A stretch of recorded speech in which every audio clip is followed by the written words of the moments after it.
আল্লাহর জিকির হবে। কার জিকির? আল্লাহর। ওয়াজিলাত কুলুবুহুম, কলবের মধ্যে কম্পন তৈরি হবে। মুমিন যখন আল্লাহর জিকির শুনবে বা করবে বা দেখবে, সাথে সাথে তার কলবে কম্পন শুরু হবে, কলবটা উথাল পাতাল হবে, দুনিয়া সম্পর্কে উদাস হয়ে যাবে, ভিতরে কি একটা যেন নাই নাই, কি যেন পাই নাই অবস্থা তৈরি হবে, একটা বেকারার অবস্থা শুরু হবে। যেমন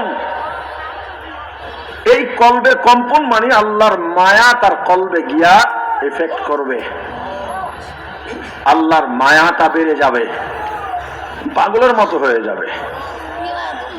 আজান যখন হবে, আজান ও জিকির, মুমিন কাজ করতেছে আর ভাল লাগে না, এই কাজগুলো দেখি আমি নামাজ পড়ে আসি, ওর আর ভাল লাগে না, কলবে একটা কম্পন, একটা উথাল পাতাল অবস্থা, ব্যাকুলতা সৃষ্টি হয়ে গেছে।